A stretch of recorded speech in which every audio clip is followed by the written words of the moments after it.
Welcome back to the Jank Factory. We're moving on to our 7th spoiler video for Theros Beyond Death.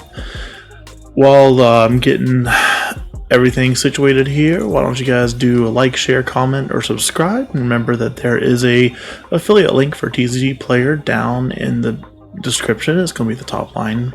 If you're looking at pre-ordering cards of any sort, or if you're looking to fill in some gaps for existing decks, feel free to use that link and help the channel out. Last time we left off with Uro, Titan of Nature's Wrath, in full art. I love this card, and I love this art even more. I love the chains being broken, and it's just so cool. And I love the fact that they're Elder Giants, too. That makes it even better for, you know, if you wanted to do like an Elder Dragon and Elder Giant deck, you could do that at some point. So our first new card is Favorite of Eros, 3 mana, 2/2 human soldier in white with Constellation to gain double strike until end of turn. It's not terrible. If you gear him up with enchantment of some sort, you get double strike, and he's going to go from a 2/2 to something bigger anyway, so that's pretty good. Heroes of the Revel, 5 mana, 4/4 Satyr Soldier in red. When it enters the battlefield, create a 1/1 red Satyr that cannot block. Whenever you cast a spell that targets Heroes of the Revel creatures you control, get +1/+0 until end of turn. So that's a callback to one of the older mechanics from Theros, where you would target them with a spell and it would have an effect, but they decided not to bring that back in its original form with this set. Nightmare Shepard. Got it pulled up over here on MTG Salvation. 2 colorless and 2 black for a creature enchantment demon. Flying. Every time another non-token creature you control dies, you can exile it. If you do, create a 1/1 token that is a copy of that creature, and it is a nightmare in addition to its other types. He's a 4/4. Here's a copy of it here. So you create a 1/1 nightmare copy of any creature that dies if you exile it. So a creature that has a strong ability and the power and toughness don't matter as much could work just fine for that. Fastest Intervention, X blue instant speed, choose 1. Look at the top X cards of your library, put up to 2 of them into your hand, and the rest onto the bottom of your library in a random order, or counter target spell unless the controller pays twice X. So at the very least, you can play this for 3 mana and counter spell unless the person pays 2. So that's actually pretty cool. I like the intervention cycle in the set, and I think that it's going to see a good bit of play. More so than the finales did. I know some finales saw play and still see play, but a lot of the finales didn't really seem like they got a lot of play to me. Moving on to Shadow Spear. We have a 1 mana legendary equipment. Equipped creature gets +1/+1 and has trample and lifelink. Very good abilities there. 1 colorless mana, or 1 generic mana.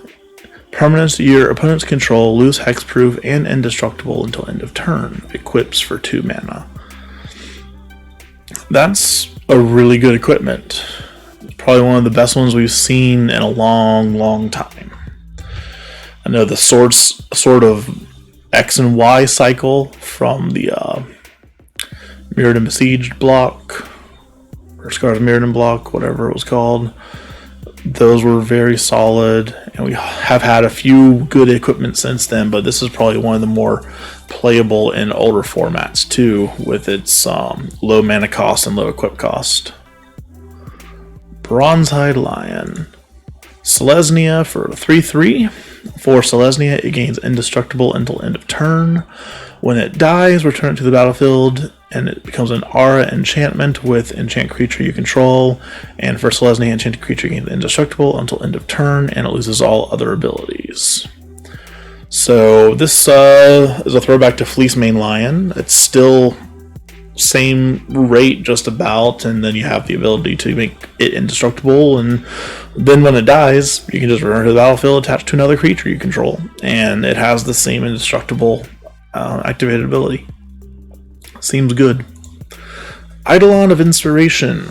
1 white for a 2/2 enchantment spirit. At the beginning of combat on your turn, target creature you control gets +2/+0 until end of turn. That's pretty good. That's definitely going to be part of like any mono white devotion aggro type deck that we might be seeing. Elspeth's Devotee. 2 colorless and 2 white for a 3/3 human soldier. When it enters the battlefield, you may search your library and or graveyard for Elspeth Undaunted Hero, reveal it, put it in your hand. If you search your library in this way, shuffle it. So that is from the dual deck there. Sunlit Hoplite, 2 mana, 2/1 human soldier. First strike as long as it's your turn, and +1 power as long as you control an Elspeth Planeswalker. So that's also for the dual deck. Swimmer and Nightmares, 3 mana for a Nightmare Merfolk. It's a 1/4. It gets +3 as long as there are 10 or more cards in a single graveyard, and it can't be blocked as long as you control an Ashiok Planeswalker. That is significantly stronger than the Sunlit Hoplite, honestly. An effectively unblockable 4/4 3 mana if there's 10 cards in any graveyard, and unblockable with Ashiok Planeswalker out. That's solid. I like that card a lot. I'll be buying the Ashiok dual deck just to get that.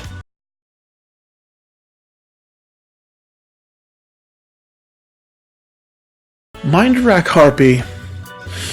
4 mana for a 3/2 enchantment Harpy. Flying. At the beginning of combat on your turn, each player puts the top 3 cards of their library into their graveyard.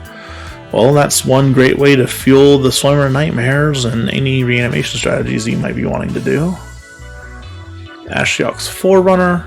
5 mana for a human wizard 3/3 with flash. When it enters, you may search for Ashiok Sculptor of Fears, reveal it and put your hand and shuffle if you searched. Helios Pilgrim, 3 mana for a 1/2 human cleric. When it enters the battlefield, you may search for your library for an R card, reveal it and put it in your hand, then shuffle. Hero of the Pride. Cat Tribal coming at ya. 2 mana 2/2 Cat Soldier. Whenever you cast a spell that targets Hero of the Pride, creatures you control get +1 until end of turn. Agonizing Remorse. 2 mana and black for a sorcery.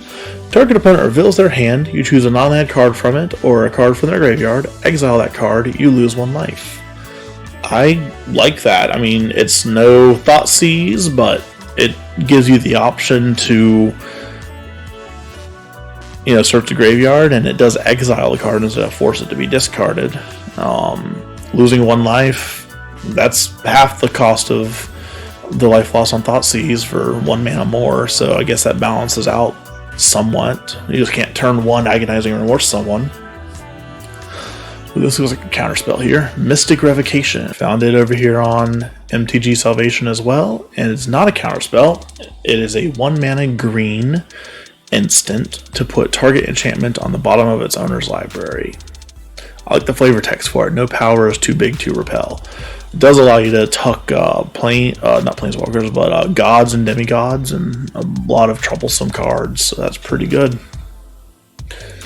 After Mystic Revocation, we have Next Bloom Ancient. 4 colorless and 3 green for a 5/5 elemental enchantment creature, Trample. And if you would tap a permanent for mana, it produces 3 times as much of that mana instead. Wow. That goes in every green commander deck ever? Pretty much. That's really good. It's not as good as Warren Collects, but it is good. Dang. I can see that as a curve topper in a deck that is running green as a color, like a primary color for early interaction, that has a couple of big X spells at the end that can win the game on the spot.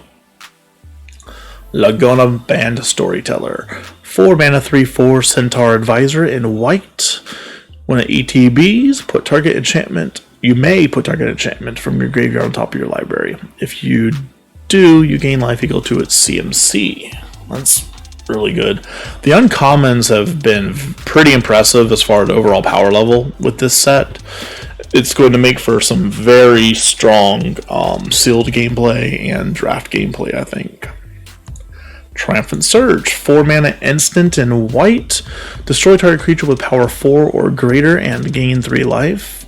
another limited bomb right there. That's removal in white that also gains life and gets rid of the biggest threat. That's quite good.